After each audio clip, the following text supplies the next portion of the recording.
Përshëndetje të gjithëve. Sot do të flasim për një nga aktoret më të spikatura dhe më të dashura të Turqisë, Hilal Altimbilik, me rolin e saj të paharrueshëm si Züleyha në serialin Tokë e Hidhur.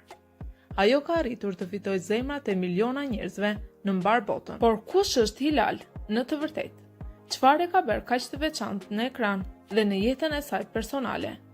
Në këtë video do të zbulojmë gjithçka, nga fëmijëria, edukimi, filmat në aktrim, sukseset, sfidat dhe jeta e saj. Hilal Altimbilik lindi më 11 shkurt të vitit 1991 në qytetin e bukur të Izmirit, një nga qytetet më historike dhe më kulturore të Turqisë.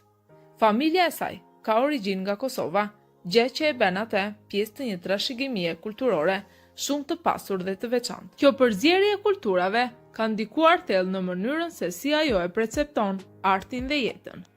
Nga fëmijëria, Hilal tregon një pasion të madh për artin dhe teatrin. Familja e saj e mbështeti shumë, duke e inkurajuar që të ndiqte ëndrat e saj. Ajo ka rrëfyer në intervista se babai i saj ishte një model i fuqishëm për të, një burim i papërshtatshëm motivimi dhe mbështetjeje. Ai e ndihmoi të kuptojë se me përkushtim dhe punë të palodhur, gjithçka është e mundur. Në fëmijëri, Hilal shpesh merrte pjesë në aktivitete kulturore në shkollë, duke qenë gjithmonë një nga më të talentuarat në grupin e teatrove dhe aktiviteteve artistike. Pas shkollës së mesme, Hilal vendosi të ndjekë studimet në Qendrën e Artit Müjdat Gezen në Stamboll, një prej institucioneve më prestigjioze për aktrim në Turqi.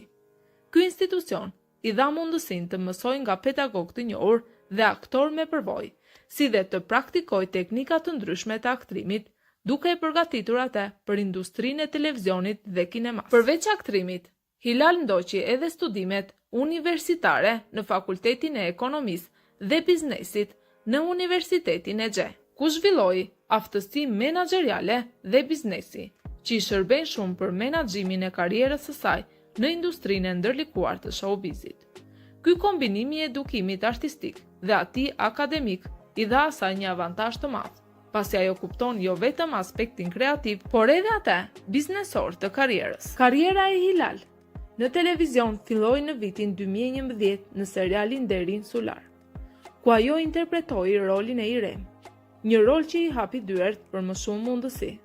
Në këtë periudhë, ajo nisi të formojë stilin e saj të interpretimit, duke u përpjekur të japë çdo herë performanca të natyrshme dhe emocionuese. Në vitin 2013, ajo mori rolin e Ozlem në serialin shumë të suksesshëm Kargul.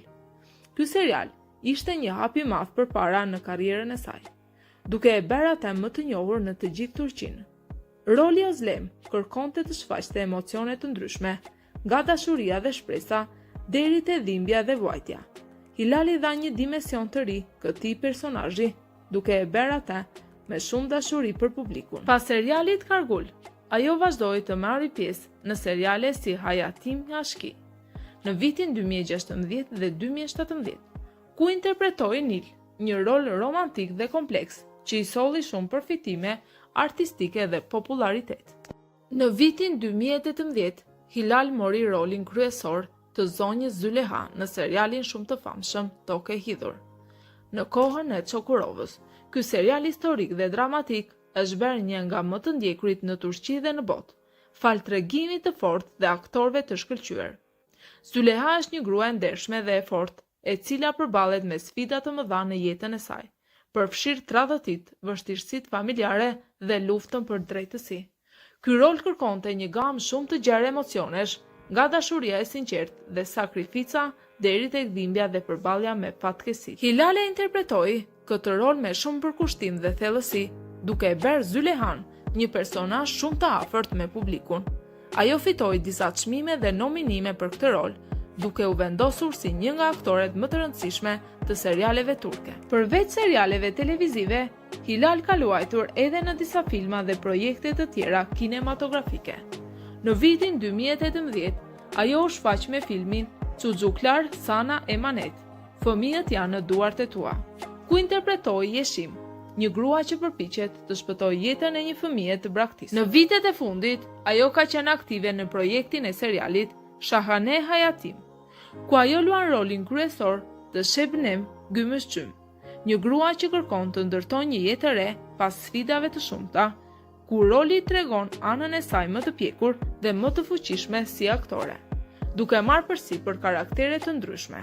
Hilal Altimbilik është shumë e rezervuar për jetën e saj personale dhe nuk e ekspozon shumë atë në media. Megjithatë, ajo ka folur hapur për rëndësinë e familjes dhe miqve në jetën e saj. Baba i saj, siç përmendëm dhe më parë, është një nga shtyllat kryesore të mbështetjes. Në vitin 2021, u përfol në media për një lidhje me Metin Hara, një shkrimtar dhe udhëtar i njohur, por nuk pati konfirmim zyrtar. Në vitet e fundit, ajo është parë në publik dhe në rrjetet sociale me Mehmet Can Uzun, një sipërmarrës dhe menaxher me të cilin duhet të jetë shumë e lumtur. Gjithashtu, Hilal është një person i përkushtuar ndaj kujdesit për shëndetin dhe mirëqenien. Ajo ndan shpesh në intervista rëndësinë e një jete të shëndetshme, ushqimit të mirë dhe aktivitetit fizik që ndihmojnë të përballojë ritmin e ngarkuar të karrierës. Hilal ka një bazë të madhe fansash në Shqipëri, Kosovë, Maqedoni, Bosnjë dhe kudo, në vendet ku telenovelat turke janë shumë të ndjekura.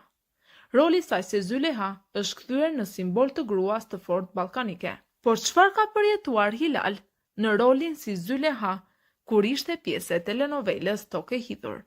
Ja disa intervista të dhëna nga vetë ajo. Unë e dua Züleyhan, ajo është pjesë e imja, ashtu si çdo grua që ka luftuar për dashurinë dhe jetën. Në fillim, seriali ishte planifikuar për vetëm një sezon, por për shkak të suksesit të jashtëzakonshëm në Turqi dhe jashtë saj, prodhimi u zgjerua deri në 4 sezone, që nga viti 2018 deri në vitin 2022. Hilal është shprehur se nuk e priste që personazhi i saj do të bëhej kaq i dashur dhe i fuqishëm në publik.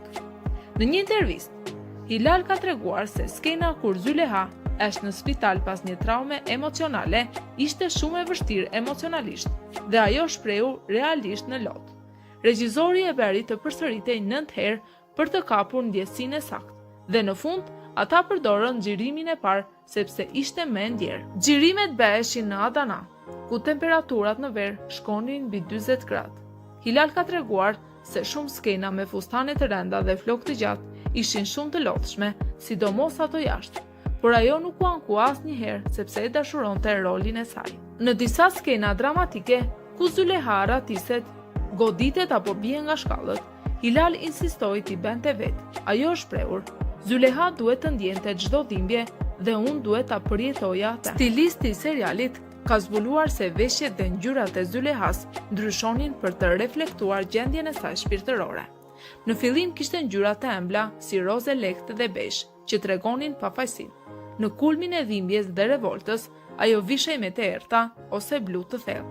Kur fitoi pavarësinë, u kthye në ngjyrat e fuqishme si e kuqja dhe jeshilja. Në një intervistë tjetër, regjizori Faruk Teber ka deklaruar: Hilal ka një aftësi të jashtëzakonshme për të qarë pa e humbur kontrollin e mimikës.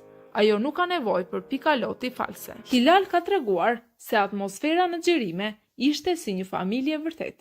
Ata darkonin shpesh bashk pas xhirimeve dhe ndihmonin njëri tjetrin për të kaluar emocionalisht skenat e vështira. Pasi luajti Züleyhan për më shumë se 4 vite, Hilal është shprehur se ky rol i ndryshoi mënyrën se si e shihte jetën. Mësova të mos dorëzohem, mësova të ngrihem pas çdo rrëzimi. Züleyha është brenda meje përgjithmonë. Pas ekranit të shkëlqyer dhe buzëqeshjeve të tyre të paharrueshme, shumë aktorë turq kanë përjetuar dhimbje, humbje dhe drama që pak njerëz i njohin. Sot do t'u tregojmë anën tjetër të famës, atë të vuajtjes njerëzore. Qëndroni me ne për të njohur aktorët për te roleve të tyre. Në kohën kur karriera e saj sapo kishte nisur, Beren ishte e dashuruar me Efe Gyrai, një student i muzikës dhe këngëtar që adhuronte dhe përkrahte pa kushte. Por në vitin 2004 ndodhi e paimagjinueshmja. Efe humbi jetën në një aksident tragjik automobilistik. Beren ishte vetëm 20 vjeç, ishte dashuria e saj e parë. Jeta e saj u ndal. Ajo ishte e shkatëruar. Në çdo intervistë më vonë, ajo ka përmendur Efe me lot në sy, me një zë që thuhet në çdo fjalë. Pas vdekjes së Efe, Beren kaloi muaj të tërë në depresion, u mbyll në vetvete.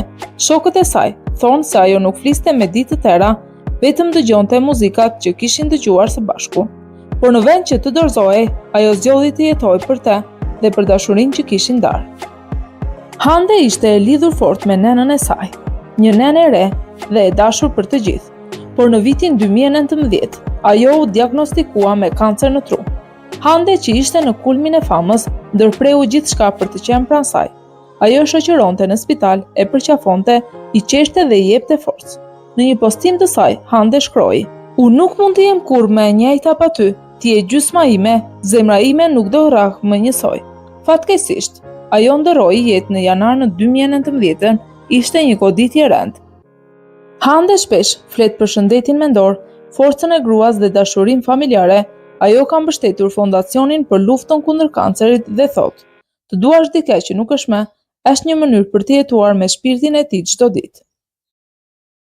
Në 29 qershor të vitit 2007, ditëlindja e tij e 28, Barish ishte rrugës për të festuar me miqt në Bodrum. Në makinë ndodheshin edhe 3 persona të tjerë nga seriali. Në orën 11:01 çerek të darkës, makina u përplas fuqishëm me një kamion. Ishte një aksident i tmerrshëm.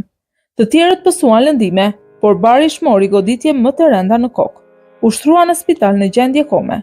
Fansat u mblodhën jashtë spitalit. Media, familja e gjithë Turqia priste një mrekulli. Në vitin 2020, ndërsa xhironte serialin Vajza e ambasadorit, fansat vënë re diçka të çuditshme. Neslihan duke shumë e dobët dhe shumë e lodhur. Ajo nuk mund të qëndronte gjatë në këmbë. Lëvizte me vështirësi, humbiste ndjenjat në xherime. Mjekët e diagnostikuan me sindromën e përshkrueshmërisë së zorëve, një gjendje e rëndë që ndikon në sistemin imunitar, ushqerjen dhe fuqinë fizike. Në një intervistë të mëvonshme, ajo rrëfeu se kishte kaluar momente paniku, depresioni dhe ndjesi të forta izolimi. U ndjej pa vlefshme, pa energji dhe me ndjenja të thella vetmie. E ndjeva sikur po më mbylle jeta, s'doja të zgjohesha më, tha ajo. Tunxel Kurtis nuk ishte thjesht një aktor, ai ishte një rebel, një aktivist politik i majtë që fliste pa frikë për padrejtësitë sociale. Në vitet 70-80, ai u burgos disa herë për shkak të bindjeve të tij. Kishte një zë që nuk mund të heqte, as para diktaturës, as para sistemit të korruptuar. Shkroi, drejtoi dhe luajti në 10 shfaqje të ndaluara që sfidonin regjimet. Në film luajti me shpirt, qoftë në role dramatike, qoftë në ato filozofike. Ai ishte gjithmonë thellësisht i vërtetë. Në vitet e vona, fitoi zemrat e një brezi të ri në rolin legjendar si Ramiz Daja në serialin Ezel. Një personazh filozof, i mençur dhe i rrezikshëm, që fliste për jetën me fjalë që sot janë bërë virale. Ku ne përzjodhëm, njëherë ndërto. Dashuria është si një orë ere, zemra mbushet, truri zbrazet. Më 27 shtator të vitit 2013, aktori i madh ra nga shkallët në shtëpinë e tij në Etler, Stamboll. Goditja në kokë i shkaktoi hemoragji fatale, u gjeti pa jetë nga gruaja e tij. Ai kishte kaluar gjithë jetën në skenë, mes shikuesve, zërave dhe duar trokitjeve, por në fund u shua në heshtje vetëm. Vdekja e tij tronditi gjithë Turqinë. Mijëra njerëz u mblodhën në varrimin e tij në Stamboll. Njerëzit qanin, recitonin poezitë e tij, ndanin fjalët e Daj Ramiz. Pas lindjes së fëmijës së parë, Berguzer përjetoi depresion pas lindjes. Ajo e përshkroi veten si një robot që thjesht ecte përpara, pa ndjenja, pa dritë në sy. Kam qarë me orë të tëra në tualet, fshehura zi nga të gjithë. Nuk e njihja më veten, tha ajo në një intervistë rëngjethëse. Ajo nuk ndante asgjë me askënd. U tëroq nga rolet, nga projektet, madje praktisi karrierën për disa vite. Pak pasi u bë i famshëm tek seriali Sultani i Madhërisëm, Halit mori lajmin se babai i tij kishte ndërruar jetë. Ai nuk kishte pasur asnjë kontakt me të për 35 vite. Doja t'i thosha shumë gjëra, por ishte vonë, ai vdiq dhe unë nuk isha atje. Kjo humbje e papritur e çoi drejt depresionit dhe izolimit total për disa muaj. U përfol se kishte praktisur gjithçka. Në fakt ishte një heshtje duke e përballuar me vetveten. Në rolin e Sultanit të Madhërisëm, ai përdori lotët e tij të vërtetë në disa skena. Sipas intervistave, në atë skenë kur vdiq një nga fëmijët e mi, unë kujtova baban tim që nuk ishte kurrë aty për mua dhe qava pa ndalim. I lindur në 19 maj të vitit 1972 në Ankara, Ozcan Deniz u rrit në qytetin Aydin pas moshës 5 vjeçare. Familja e tij me origjinë kurde nga Ari përbehej nga prindrit dhe 5 fëmijë. Në moshën 12 vjeçare, ai punonte në një fabrikë së bashku me vëllain e tij, duke ecur në një orë në kamp çdo ditë për të arritur në punë. Kjo përvojë e hershme i mësoi vlerën e punës dhe e nxiti të kërkonte një jetë më të mirë. Edhe pse nuk ka folur shpesh për familjen, Murat ka përmendur se ka përjetuar një fëmijëri të vështirë. Familja u zhvendos në Stamboll, ku ai ishte shumë i ri, dhe shpesh ka përmendur mungesën e një figure mbështetëse mashkullore në jetën e tij. Kjo ndoshta është arsyeja se ai shpesh luan role të burrave të fortë por të plagosur, sepse ai njeh shumë mirë çdo të thotë të fshehesh një shpirt të lënduar pas një pamje të fortë. Xhan ka treguar se prindrit e tij u divorcuan kur ai ishte vetëm 5 vjeç. Kjo ngjarje ka lënë një plagë të thellë në shpirtin e tij, ndonse rradh flet për këtë. Ai është rritur me nënën e tij, ndërsa mungesa e një figure të qëndrueshme si babai ndikoi shumë në karakterin dhe qasjen e tij ndaj jetës. Familja e tij kishte shumë vështirësi financiare, në një moment ata nuk kishin para as për qiran. Xhan është përpjekur të mbajë familjen dhe studimet njëkohësisht, duke punuar dhe sakrifikuar jetën sociale. Engin ka përmendur se ai zgjedh vetmin si një formë mbrojtjes. Ai është shpesh i mbyllur në vetvete dhe është ndjer i pakuptuar dhe nga njerëzit e afërt. Ky izolim ka ndikuar në marrëdhëniet e tij dhe shpesh e ka bërë të ndihet jashtë botës së tij. Ka pasur periudha të gjata në jetën e tij ku është zhdukur nga publiku, ka udhëtuar vetëm ose është përqendruar vetëm në shkrime dhe lexim, gjë që ka ngritur dyshime për vështirësi psikologjike apo emocionale. Këta ishin disa nga aktorët turqë që kanë përjetuar drama dhe tragjedi në jetën e tyre, po ju, për cilin prej tyre nuk kishit dëgjuar më parë dhe cili është aktori juaj i preferuar nga kjo listë? Shkruani në komentet, mezi pres të dëgjoj mendimin tuaj. Mos harroni të pëlqeni videon, të abononi dhe të shpërndani atë tek njerëzit e dashur. Faleminderit që ishit këtu me ne, shihemi në videon e radhës.